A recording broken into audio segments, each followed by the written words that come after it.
Welcome, Hotshots, to Flashlight by Firepower X. Here you can find the industrial strength tools you need to dominate your personal and professional wellness as a firefighter.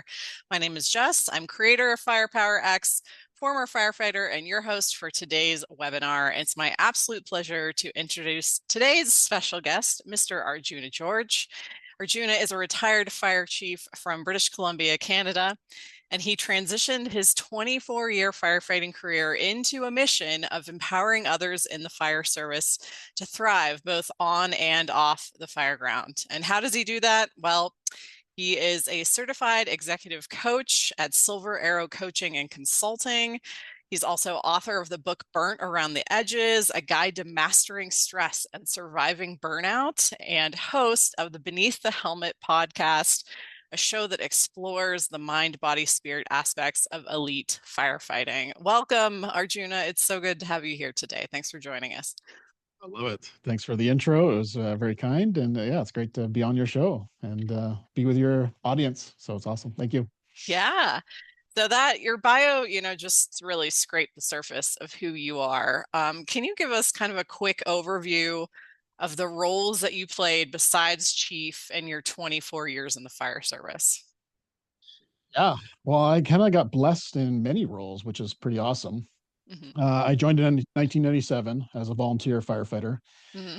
and honestly had no ambitions to become a career firefighter or even, a firefighter for 24 years. That was not on my radar.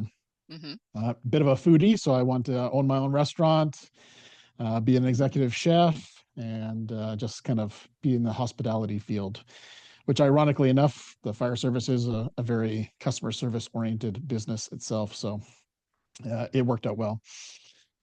Yeah, and then 4 short years later, after joining as a volunteer paid on call firefighter, I became the first career firefighter for Salt Spring Island Fire Rescue, which is on the west coast of BC, near Victoria and Vancouver. And honestly, it just kind of snowballed from there. I went from a firefighter, so a career firefighter, to a captain, training officer, assistant chief, deputy chief, and fire chief, all within my own hometown, Mm-hmm. which is pretty special.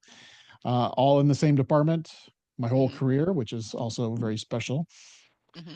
And yeah, I got the chance to do everything from investigations to inspections to training to administration to everyday maintenance and being a firefighter on the floor. Mm-hmm. uh got a chance to taste it all, which was pretty awesome because I know a lot of firefighters in their whole career might only get to the lieutenant or captain seat. Mm-hmm. And for my 24 years I got to kind of have it all, Mm-hmm. which has its pluses and minuses of doing all that in 24 years. But I got to see so much of the fire service across North America, Mm-hmm. experience it at a whole different level than I think maybe the average firefighter does in 24 years. So Mm-hmm. I think there's pros of being in a small community, small town, because you get to experience all those different roles and responsibilities. So yeah, it was pretty awesome. Loved it. Mm-hmm. No regrets. Loved every minute of it. Well, that sounds fun. I just went on a mini adventure with you in my own mind. Nice, nice. Um, so kind of, I was curious as I was researching for this conversation, do you notice any differences or perceived differences between American firefighting and Canadian firefighting? Like, are there any like big differences, or are they pretty similar to each other? I'd say operational wise, very similar. I Mm-hmm. would see East and West Coast, definitely some different tactics, some different strategies there. But honestly, in Canada, we look at the IFSTA, we look at Barnes and Noble, like Barnes, the name of it, the other textbook that's used for firefighting. Mm-hmm. And yeah, essentially everything we see in the fire service in Canada is very similar to what we see in the States as well. Mm-hmm. I think some of the cultures are very different for sure. Mm-hmm. But operationally, I think we're very, very similar. Mm-hmm. Culturally, there's some areas in the States and Canada that are more aggressive than not. Some are more progressive than not. Mm-hmm. But other than that, I would say very similar compared to what you see overseas and maybe Europe and stuff like that. We're very similar in that regard. Mm-hmm. I know in Canada, and I definitely kind of being introduced to this more in the podcast, that I feel Canada's kind of, and I hear this from American guests as well on my podcast, Hmm. that Canada seems to be a little bit more progressive in the mental health wellness field than the US. Hmm. And this is coming from US podcast guests. Yeah. But I feel that especially the West Coast, just because I'm in it, I feel like we're very progressive in mental health, wellness, and just progressive leadership in the fire service. Hmm. Not taken away from any other places, just that's what I know the best, for Sure. sure. Yeah. Yeah. What are some examples of that? Some of the progressive things that maybe West Coast Canadian fire departments are doing to kind of get Mhm. ahead of the problem with mental health for firefighters? Yeah, well, I would say majority of the conferences I go to now that are, especially in Western Canada, Hmm. almost essentially either the whole conference or a good portion of it is talking about wellness, mental health, suicide prevention, and it's a very open, vulnerable dialogue. It's not just sugarcoating it. It's actually talking about the hard things, Hmm. that many of us probably have been ignoring, including myself, for many, many years. Hmm. So it's nice to have that conversation and have that as a daily conversation, not a special event, but also not making it so overwhelming that's all we talk about. Because I know that can also be discouraging for a lot of people if, we're talking about the fire service and all we talk about is mental health, then that's like it almost goes backwards because that's all we talk about. Hmm. Um, yeah, so I'd say suicide's a big conversation in Canada right now. Suicide prevention Hmm. across all first responder agencies, mental health, and my kind of mission is to talk about the burnout side of mental health. We talk a lot about PTSD, we talk a lot about trauma, which are all very, very important topics. But at the same side, there's also an organizational stress component that I think we also miss sometimes and don't necessarily spend as much time and concentration on that area of the fire service leadership. Hmm. So that's kind of my mission, is to bring that awareness around burnout, stress, overwhelm, that all leads to mental health conditions down the road, if not dealt with. Yeah, and you have your own personal motivation for that, right? And I don't know much about it, so forgive me, but summer of 2020, what kind of happened to you that Well, inspired you on this yeah, journey? I'll go back to 2019 because this is kind Okay. of really where I saw a big change in myself. So we were hosting, and this is kind of part of my 7 gifts that I share with the world, is my story about how I kind of realized that I was not in a good place. And this started back in 2019. Salt Spring Island was hosting its Training in Paradise, which is this training weekend where we have firefighters from all over Canada coming to Salt Spring and doing like 3, 4 days of workshop training. And this was at least our 10th year serving it. I can't remember the exact year it was, but at least 10 years we've been doing it. And I was the new fire chief at the time. My mom had recently just passed away. My dad was in and out of the hospital with broken hips, and just he suffers from PTSD as well, and from the army and back in the day in England. And so he's always struggled with that and never really knew how to manage it. And so as I got more and more educated about it, it was like, okay, my dad definitely undiagnosed PTSD for sure. So let alone work stress as being the new chief, I also had a lot of family stress going on in my life as well. And at this training in Paradise, we had a little meet and greet at night, and we played some poker and had some drinks and just kind of socialized because these were firefighters from all over Western Canada. And we went home around midnight. I felt totally fine, no issues per se. And the next morning, we thought we'd do something a little bit different, and we'd incorporate some gentle yoga or stretching before our class started. It was a beautiful July hot summer weekend. So we all met at the soccer pitch out in front of the school. My wife came with me as well, and those partners were allowed to kind of participate and encouraged to participate. And we were told it was going to be a nice, gentle stretch. Hmm. Few minutes into it, I'm going to think like 5, 10 minutes into it, it turned out to be more like a CrossFit challenge. Okay. Uh, this was not what I was expecting. My my mental state was not expecting it. My physical state was not expecting it. Sleep deprived, dehydrated. Basically, I had a cup of coffee in me. That was all I had. And all of a sudden, we're doing this fairly intense workout that, maybe other people were. Well, obviously, other people were good with it, but not me. Hmm. So a few minutes into it, what I experienced was everything went cloudy and white, almost like a dream. Mhm. And it was a very surreal feeling that it honestly felt like I was in a dream all of a sudden. And then all of a sudden my hearing went as well. And all I could hear was just a garbled in the background. Mhm. And then boom, I kind of wobbled off to the side of the grass and went unconscious. When I came to, I had firefighters all around me, Mhm. which is a good spot to be. Yep. And they helped me up to a nice shady spot. And as soon as my back went against the nice cold grass, I went unconscious again. And when I woke up the second time, I had paramedics there, a lot of firefighters, all helping me. I got taken off to the hospital. I thought I was having a heart attack. I honestly thought this was my last day on Earth, and Mhm. this was it. Mhm. Poked and prodded at the hospital, all sorts of tests you could imagine, and then they came back and said, "Okay, Mr. George, you're good to go home.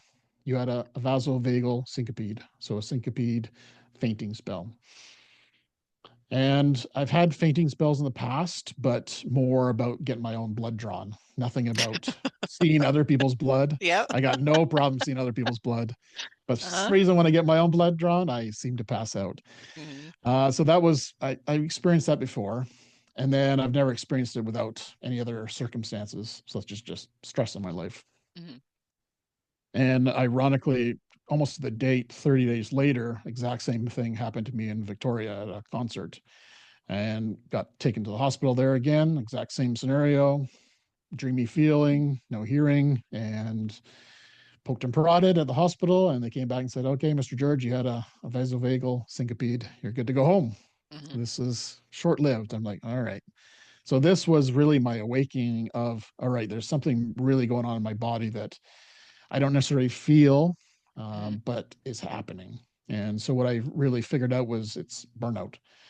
I had been burning not necessarily both the candles, but but I was running on E for too long and ignoring a lot of the signs and symptoms that I really should have addressed, Mhm. especially in my roles, because honestly, most of my career I was in a leadership position, Mhm.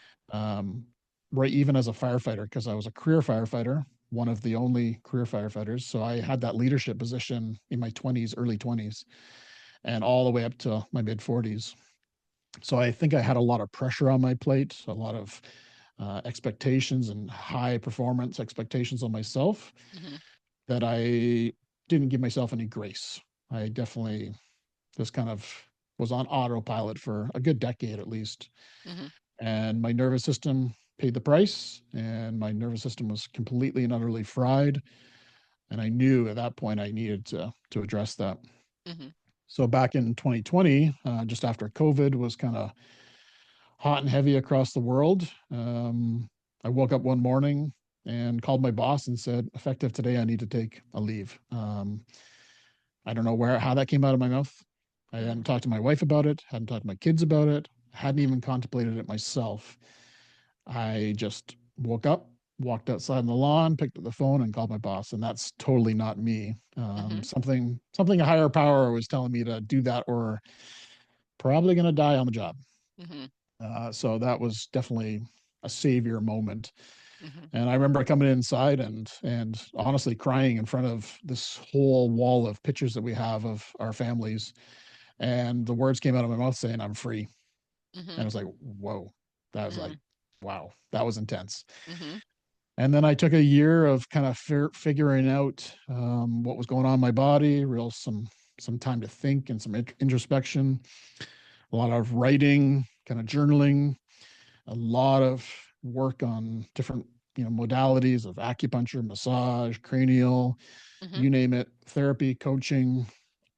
I was basically a guinea pig. Mhm. Tried everything I could possibly imagine: energy work, TRE, you name it. Mhm.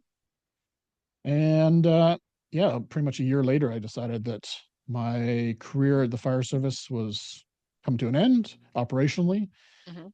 But as we know today, 2024, I am still very involved in the fire service, if not more than I was as the fire chief internationally. As the fire chief, I was very localized, Mhm. and now I feel like I'm able to be even more connected in the fire service now across North America and the world Mhm. through podcasts, through my writing, through magazine articles.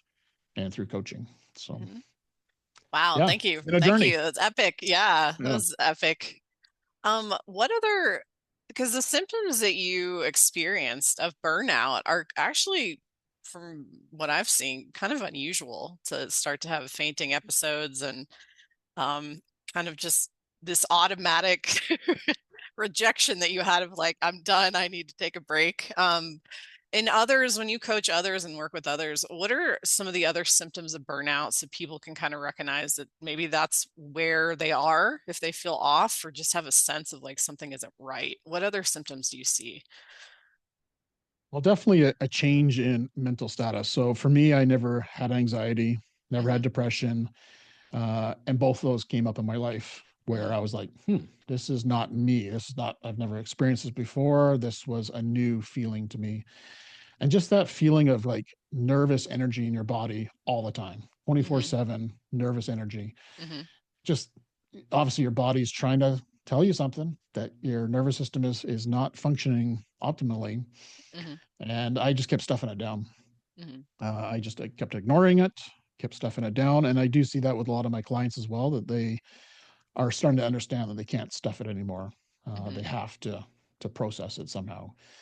Hmm. Sleep is always a big one, Hmm. especially with first responders.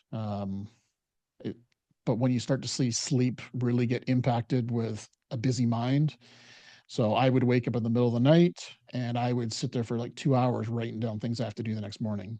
Hmm. Uh, which is not good for sleep. And it's also not good because my brain was just ruminating. Okay, I got to do this tomorrow morning. I got to call this person. I got to do this. Oh, I haven't done this yet. I got to do this. And just all night long thinking about that. My Hmm. whole sleep, I was awake like 20 times a night on average Hmm. through Wow. sleep studies, Wow. figuring that out. And it wasn't sleep apnea. It was just me kind of waking up because oh, I got to do this. Oh, I got to do that. That feeling. And that's not a Hmm. healthy way to go. Hmm. In the fire service, we're very good at ignoring our nutrition and our hydration, and I think Hmm. those are also two big impacts that really help. You might just think it's for your physical fitness, but honestly, nutrition and hydration are super impactful for your mental health. Your Hmm. brain is made mostly water, your body's made mostly water as well. And that was two major contributors to my syncopes, my fainting spells, was also dehydration. So it wasn't Hmm. just the nervous system, but it was Hmm. also the lack of water in my system as well. Hmm. We love coffee in the fire service. We're kind of addicted to it. And it definitely is not the same as water. So water is king. Hmm. I love coffee. I'm definitely a coffee snob. I love good quality coffee. I'm not here for the MGB or anything like that. I'm here for the good quality coffee, and but I still, once I've done my 2 or 3 cups, I'm water for the rest of the day. Hmm. So yeah, there's ignoring that, and also I think there's a big component around emotions. Fire service, we don't like to talk about emotions very often. We like to think that stoic leadership is where we should be, and stoic leadership also is kind of misunderstood, I think, in many people's views, where you don't process emotions, you're just stone cold. Hmm. But really, what stoic leadership is emotional regulation. So Yeah. you know how to process your emotions in a healthy way. You know when to do it. You don't just bottle it up. Hmm. And for me, anger was that emotion that I bottled up. It wasn't the process of expressing anger to everyone. I Most people have probably never seen me get angry, Hmm. furious, blow my lid. It doesn't happen very often Hmm. because I kept shoving that anger down and just holding that in. And Hmm. that day when I called my boss, my anger level had reached its capacity. Hmm. And that is the kind of tipping point. And I call it moral injury because I got to a point where I could not take the moral impact that I was experiencing as a fire chief, Hmm. my values, my principles, and who I was as a person. Yeah. Um, so that emotional stuffing is another huge thing that I see, and that's very very common, not just in the first responder world, but I know in general, and even more so with some males who don't feel it's safe enough to express emotions. Right. Yeah. Do you find burnout happens more for folks on the line or for leadership level, like officers, the chief, or is it equal across the board? Is no one is no one is Everyone's susceptible to burnout, I guess that's my question. I would say everyone is susceptible to burnout because burnout doesn't just include the stressors on our jobs. It could be, burnout is occupational, that's foundation. Hmm. But if you add that on top of getting divorced, you add that on top of, maybe having to work two or three different jobs because you can't afford to maintain the lifestyle. Hmm. Uh, so all that on top of that. So I would say it's pretty equal baseline, but Hmm. I honestly think the more people that I've coached over the years, Hmm. it's the leadership component. So it could be the leadership of like captains, lieutenants. Once you get to that capacity, you kind of have to change your style of how you show up as a firefighter as well. So that Hmm. could be a little inorganic for some people. Hmm. And then when you get to the very top, you know, that's a lot of weight you have to carry on your shoulders. Hmm. And when I was going through my burnout, I told my therapist that I felt like the whole community was on my shoulder. Hmm. And this was during COVID.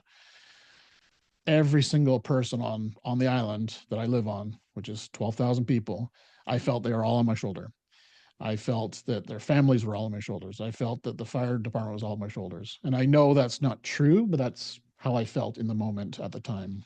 Hmm. Um, so I definitely think there's a baseline across the first responder world, due to overtimes, due to the amount of calls we respond to, lack of sleep, all that kind of stuff. But then Hmm. when you get to that leadership level, I truly think there is kind of a 10x compound effect there for Hmm. sure. Hmm. Yeah. Oh yeah, especially in the expectations that may not be verbalized by others, but we definitely verbalize to ourselves of, like you said, of feeling like the entire community was on your shoulders. So let's talk about now prevention or reversal. Where do we even start when someone comes to you and they're burned out and crispy and Yep. brittle? Like, Well, where do we go from there? I think early detection is the key. So like my book is called Burnt Around the Edges, and that's how I felt at the time was I was burnt around the edges, but not fully cooked through. Hmm. Because I think if you're at the point where you're fully cooked through and your burnout is like making you have to sit on the couch for the rest of your life kind of situation, Hmm. it's going to be very hard to come out of that. Not Hmm. saying it's impossible. It's going to be a challenge. Hmm. But I do know that burnout is not a death sentence. It's not you're stuck with it for the rest of your life. You can get out of it. Like, Hmm. kind of the rumor is it takes 2 to 10 years to kind of recoup from burnout. Depends Hmm. on the severity of it. Hmm. So I think for people who are experiencing some burnouts, some lack of sleep, nervous system dysregulation, anxiety, depression, overwhelm, um, just behavior changes, body challenges with, for me it was tension headaches, knees and backs. Those are big, huge red signs that were like, burp, burp, you need some help. You got to deal with this. But I kept Hmm. ignoring it. So I think for people who are experiencing some sort of sign and symptom of burnout Hmm. is, well, honestly, to take a break, honestly. And Hmm. it's not a weekend. It's not a day off. If you are really in that burnout phase, you're Hmm. probably going to have to take some time off, like more than even a week. Honestly, for me, it was a year before I said, okay, yeah, I'm not interested in going back operationally. I am committed to doing what I can in the fire service, but I'm not going to go back operationally. And Hmm. that took me a year to figure that out, get a clear head, clear mind, and know my vision forward. Hmm. So talking to people, I think, is a key thing. Getting that off your chest. So either a counselor, a therapist, or a coach, or a close friend, of course. Hmm. Connecting with people, another huge thing. If you're feeling burnt out, it's very easy to be isolated and kind of just avoid any discussions with people. Hmm. And for me, that's what I found was I love the cold shoulder. Unfortunately, when I got mad or frustrated, I gave people the cold shoulder. Hmm. And that's obviously not a very healthy way to process that, Hmm. especially with your partner, right? So it's one of those things where it's like, all right, I got to start, you know, sitting there thinking and then sharing and talking Hmm. about it. Hmm. So finding somebody who's really trustworthy, somebody you can connect with and start talking. For Hmm. me, also writing. getting just out of my brain, putting it on pen to paper. Mhm. Not that I was thinking about getting it published or anything like that. It was all about just getting it out of my mind and onto paper. Yeah. I have some exercises in the book that talk about, just a mental dump of all the big traumas in your life. Mhm. And I thought I had maybe a handful. Mhm. And when I started to put this pen to paper, it was turned into a couple of pages long. I Mhm. was like, wow, no wonder I'm in the position I'm in, Mhm. because not just the organizational stress, but I also have a whackload of trauma as well Mhm. that I feel like I process pretty well. Mhm. But I'm sure there's something down there that's, affecting who I am as a person right now, right? Mhm. And really, it's if I could say one thing about burnout prevention, it'd be self leadership. So digging into who you are as a person, your Mhm. values, Mhm. why you're here, what's your purpose in life, Mhm. getting very clear on that, getting very clear on your vision, getting very clear on your values of who you stand for as a person, Mhm. and take some time to think. Mhm. I know in today's society, we're going, going, going all the time, and we Yeah. very seldom have a time to just think. And my life changed when I had time to think. When I Yeah. sat on my deck with a cup of coffee, looking at the ocean, Mhm. things started to come to me so much clearer than it was when I was just going full tilt all the time. Mhm. Because part of burnout is no capacity to think, no capacity to have conversation, Mhm. no capacity to bond, no Mhm. capacity to be creative, no capacity to actually do good work. Mhm. You're just trying to balance all these different balls in the air. And quite often, a lot of them will fall, unfortunately. Mhm. So So how do those we are all, yeah. So those are all things that are, important. And then prevention is kind of just starting that today, right? So Yeah, so how can we start to build the muscle of self-leadership? yeah, self leadership. Well, I kind of broke it down for myself into 5 rungs of self leadership. Mhm. Um, and just to kind of put the fire context on it, the rungs are like kind of the processes, right? Yeah. And really, the very first thing starts with self awareness. So Mhm. we have to be aware of who we are. Like I said before, our vision, our values, our Mhm. purpose. But also, there's something I called stress IQ. And stress IQ is something that I never really knew much about. Nobody ever told me about it. Nobody ever taught me about it. Mhm. But it was how, when I'm under stress, when I'm overwhelmed, what happens in my body? Mhm. What happens in my mind? What shows up? And if we don't really understand that, we're just going to get stressed and more stressed. Mhm. But if you have ways to actually know that you've been triggered somehow, or know that you're at capacity, or know that you're getting overwhelmed, your stress IQ, when it's a high level, you're going to be able to say, all right, I got to take a break here. I'm getting a little too much on my plate. I need to step back. I need to say no, maybe a bit more, because my life is just getting out of control. Mhm. And if you're not self aware, it will get to that burnout stage somewhere in life, Mhm. or worse, right? Mhm. And then the second rung is all about holding yourself accountable. Holding yourself accountable. Maybe that's also with a partner. That could be a Mhm. coach. That could be a close friend, whatever that looks like. But having some accountability on how you show up as a person, how you show up in the world, and how to stay on track of the things that you want to do to get to where you want to be. Mhm. I think that's pretty critical. And really, you can't do that without self discipline, which is the third rung. Yeah. Just holding yourself accountable, making those habits, those rituals that allow you to get out of that burnout if you're in it, or prevent it in the first place. Mhm. So those rituals of, self care, self leadership, supplements, water, taking a break. Like when I was the fire chief, it was quite often I would skip lunch. Mhm. That's the only time I'd get up would basically go to another meeting or get a coffee, Mhm. and that was it. And I would just Mm. work, work, work. And then when I Yeah. came home, what did I do? Oh, I whipped out my computer and put it on the kitchen table and started working there. Mhm. So it was nonstop. So no discipline. I didn't have any discipline. I just Mhm. kept working. Mhm. And that was probably a coping mechanism of some sort, Yeah. but just kept working. Mhm. And then the other one is like kind of that internal emotional intelligence, just kind of understanding how emotions work in your body, Mhm. how to regulate yourself, which I think is something that most places don't teach you, how to regulate your nervous system, how to regulate your emotions.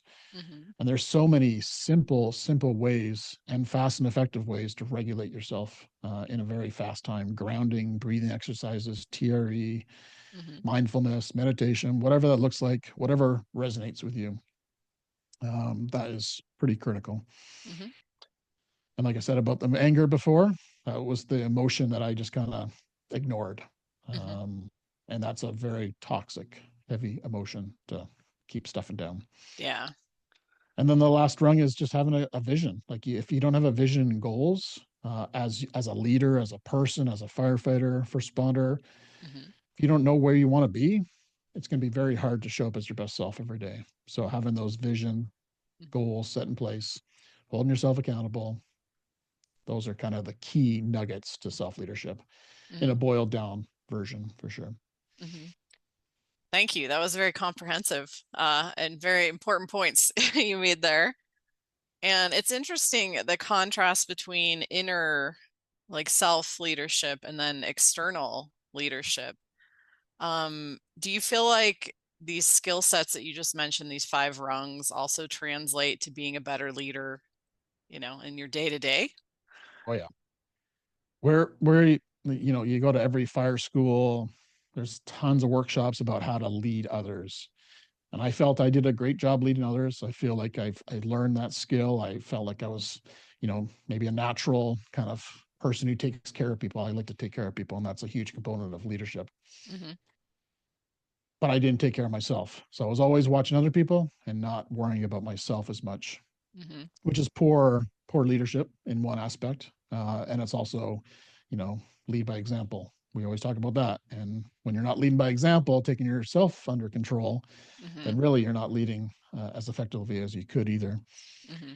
But I honestly think if you want to be a good leader to others, it has to start with yourself. It has to be you showing up as your best version of you, healthy in mind, body, and spirit, so you can lead others um, effectively, 100%. Yeah, Hmm.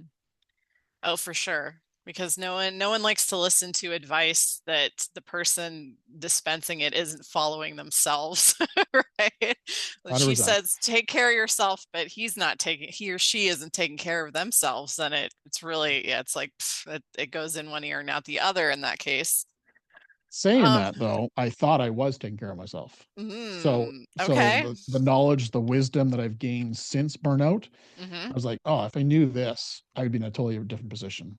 So Hmm. that's my true goal, is to share this information and knowledge so people can have long, amazing careers in the fire service Hmm. and not shortened by burnout or PTSD or trauma or whatever that looks like. Hmm. Because honestly, I think if I knew that stuff, I'd be in a much better position today. But Yeah. I also see it as a gift as well. Yeah. Well, unpack that for us. Like, would you have arrived at that without burnout? No. So there's two outcomes. Hmm. Um, Somebody would have saved me by sharing their information, their story with me, Hmm. which is kind of what I'm trying to do with other people, Hmm. or I would have died. Plain and simple. I Wow. would have died from a heart attack, Yeah. cancer, whatever that looks like. I don't know, but I was on the path to that for sure, no doubt about it. Hmm. So I think without some awareness, without some knowledge, without some wisdom, I don't know if I would have known that I was in burnout. I would have just kept trying to power through it until the higher power took my life under control and Hmm. either gave me some nasty disease or whatever that looks like. But Hmm. so I don't think I would have seen it myself if I didn't have the information. Yeah. Wow. I'm just wondering for the folks who are on the line and feel like they don't have a lot of power, they don't have a lot of example. I think this is a great instance where being open and vulnerable about your own struggles and then overcoming them in front of your peers really does set you apart as a leader, like no matter what level you're at.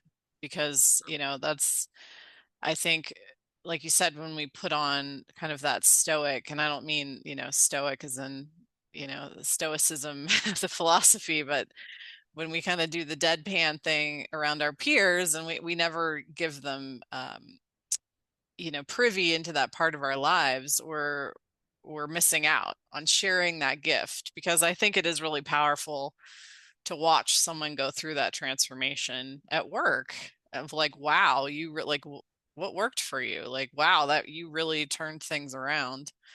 Um, and this is something I've had other guests kind of talk about in their own challenges, is that missing that element, because we're so in the fire service, we're so close to each other. Like we work together, we sleep in the bunk room, we spend all this time, we're like a family, but we miss out on that, if we're not vulnerable on purpose, we miss out on that piece of watching each other grow, I think.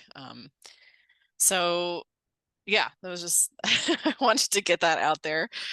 Oh, I agree. What advice in terms of, yeah, being transparent with your struggles? I mean, you've been at all these different ranks. What advice would you give as far as, vulnerability and actually letting people see this, whether you're on the line or you are the chief? Like, what are your thoughts about that? Do as far as sharing with your crew where you're at, honestly? Well, vulnerability is a superpower, in my opinion. I think if you are able to be vulnerable, that is a superpower of yours. And I Mm-hmm. think everyone should try to embrace a little bit more vulnerability in their lives. Mm-hmm. It's a sticky thing. It's not fun to be vulnerable. It is sticky. It is messy. Mm-hmm. It does feel awkward at sometimes. But Mm-hmm. also on the flip side, when you are actually vulnerable, holy cow, what a freeing moment that is. Mm-hmm. When you no longer have to have that guard in front of you, that mask on or that armor on, Mm-hmm. and you can just say how it is, that's pretty freeing. And that is like a huge weight off your shoulders, Yeah. allowing you to have capacity to do great things for Mm-hmm. sure.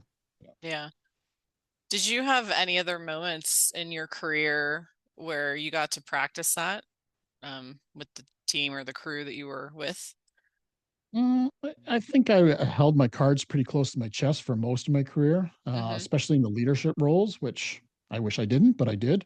Mm-hmm. Uh, but I think there was definitely times when we had like peer support or a CISM, so critical incident stress management kind of session after a trauma call. Mm-hmm. It felt awkward, but it also felt very refreshing to be vulnerable in front of that group. Mm-hmm. And then after that, I would say, yeah, I wasn't super vulnerable. Maybe to friends and family, but to Mm-hmm. colleagues and coworkers, not so much. Mm-hmm. And that's definitely a message that I'm trying to share is like, if you can be vulnerable with people, Mm-hmm. it's going to be a game changer in your life. Mm-hmm. It will be a huge kind of component in your life that allows you to have more capacity to release some of that stress or anger or frustration that you have in your life Mm-hmm. and probably help somebody, Mm-hmm. maybe even save a life, right? So Yeah. What are the typical supports for fire chiefs? I mean, besides, I would guess your partner, if you have one. Um, like when you guys and gals get together at the chiefs meetings, like does any of that happen there, or is that also part of the transformation that's kind of happening in the fire service where chiefs are also getting to practice that, at their gatherings too? say it's happening. It's not been something that's been long-standing for sure.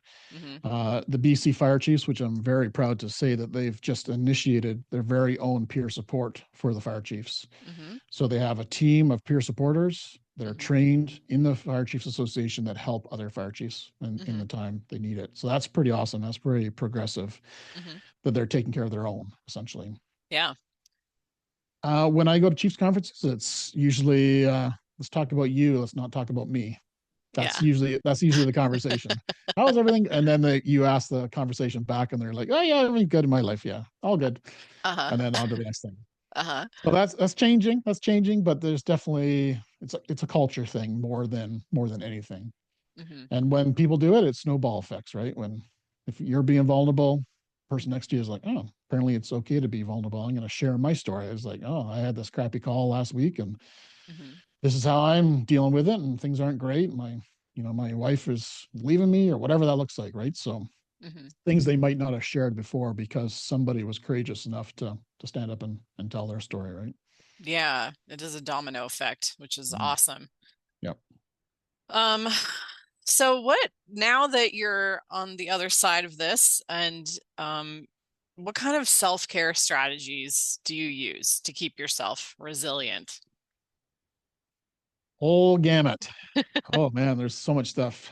So some of the key ones is hydration and supplements. Hmm. So I used to take no supplements, maybe Hmm. vitamin C when I got sick. Hmm. So now I have a whole army of supplements that kind of help me with my adrenal glands, Hmm. my nervous system, my sleep, all these different things kind of help in different capacities. Hmm. So definitely, I got a huge respect for supplements in your body as well as nutrition. Hmm. Hydration, big key thing. I have do something that's called TRE, which is tension trauma release exercises, which Hmm. to me really impacted my life in a huge way. Uh, I've said it once already, but it was one of those components that probably saved my life. Hmm. On top of that, because of how it rebalances the nervous system in such a fast and effective way, that Hmm. was really what I was struggling with. And that's burnout is your nervous system is fried. That's what burnout is. Hmm. And TRE is a magic modality, and it's not really magic, but it was magic to me in the moment Hmm. that allows you to regulate your nervous system in a very fast way. Hmm. And what drew me so much to it was you should have a provider kind of supporting, teaching you how to do TRE to start with. Hmm. But once you've kind of mastered self regulation and TRE, the exercises, it's Hmm. a self care tool for you for the rest of your life, which I think is pretty amazing that you don't have to keep going back to a provider over and over and again, Hmm. shelling out money to do this. It's a tool that you have in the back of your pocket forever, which is pretty awesome. Hmm. In fact, I did TRE just before we came on air, just to kind of make sure that I kind of showed up with a nice homeostasis. Hmm. And I do that before I go to speaking, workshops, stressful events, whatever that looks like. Just whatever your level was, it just brings it down to nice, calm, cool. What is So, it? I've never, yeah, go into what it actually is. Is it like tapping or I'm not familiar with TRE. yeah. So TRE, created by Dr. David Berceli, Hmm. and essentially, in a real shortened version, it's a series of exercises. There are 7 exercises, kind of like yoga poses with a bit of a twist to it. Okay. So definitely not CrossFit, not Mm-mm. like we talked about in the original. Hmm. Kind of a yoga pose with a bit of addition to it. Hmm. And really, what you're trying to do is fatigue your core fight or flight muscles. And what Mm. Dr. David Berceli says is your core fight or flight muscles are right from your bottom of your feet all the way to your lower back. Hmm. So anytime we're under stress, or the most amazing part about it, anytime we're perceiving stress. So we're perceiving that we're going to go into a stressful meeting and this is not going to go well. This is going to be just a shit show.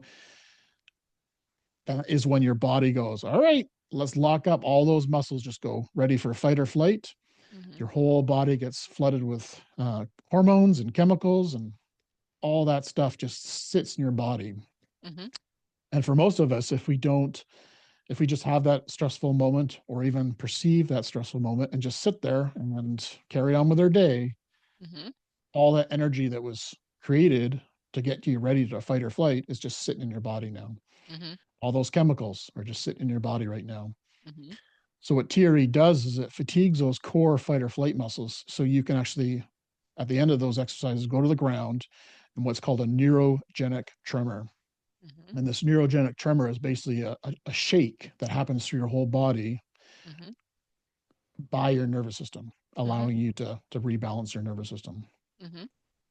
And when we're teaching this and talking about it, it's like we talk about, dogs at a fireworks show or something like that, or thunder, and Hmm. dogs will shake to get their body back to regulated space.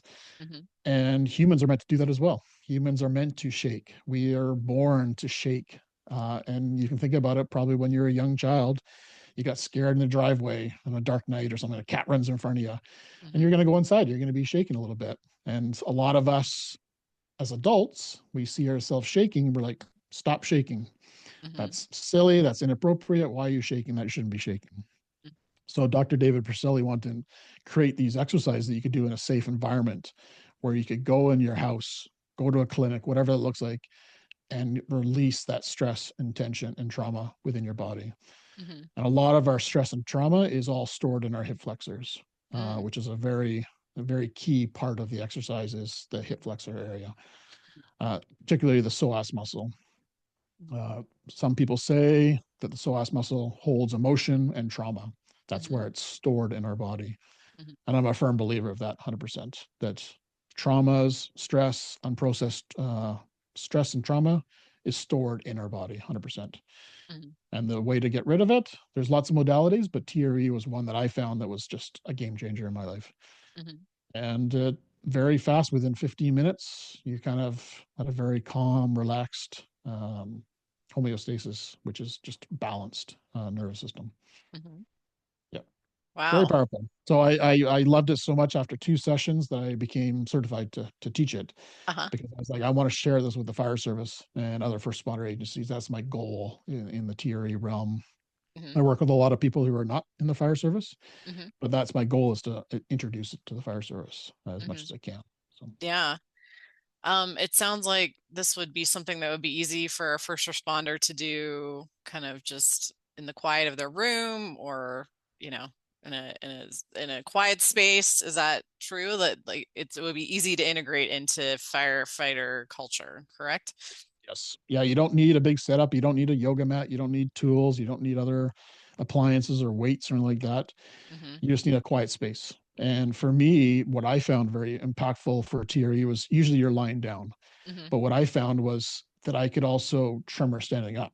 Mm-hmm. So if I want to go into a bathroom where you probably don't want to lie on the ground, Mm-hmm. I can lean against the wall and shake for a couple minutes before maybe going into an intense meeting or Mm-hmm. going into a conversation that's going to be, a challenge. And Mm-hmm. I can go in there just a bit more regulated, no emotional reactions, just more clear in my mind. So yeah, 100%. You can do it standing up, lying down, sitting, whatever. Mm-hmm. It's very user friendly for the fire service for sure, Mm-hmm. So, and super amazing for sleep. oh, yeah. I was going to say, so it sounds like it's both a preventative and a reactive tool. So, 100%. Yeah. okay, Yeah. Yeah.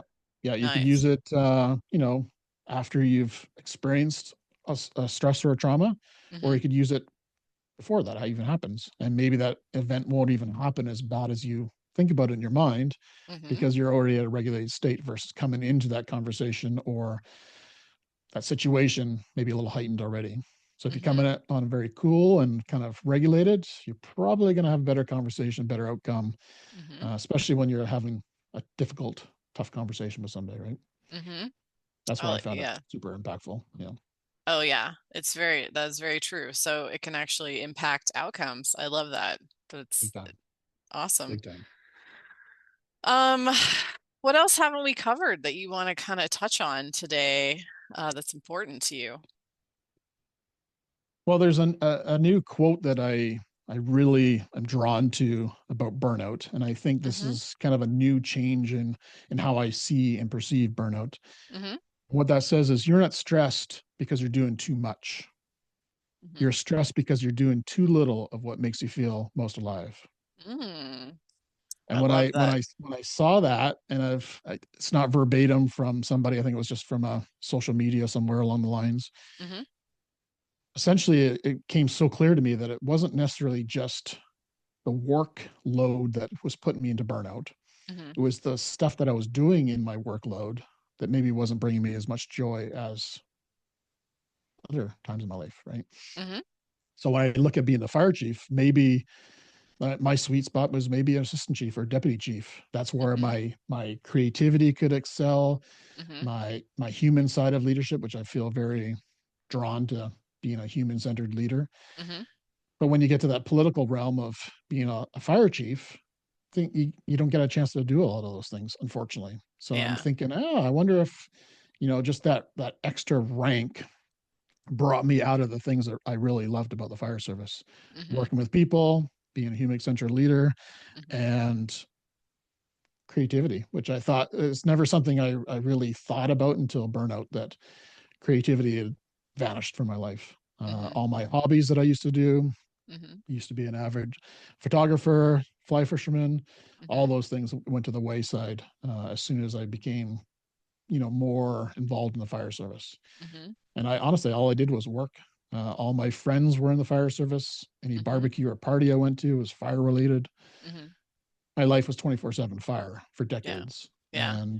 And also as a living in a smaller community, sure you might be off one day, but you still go to the fire even if you're Mm-hmm. off.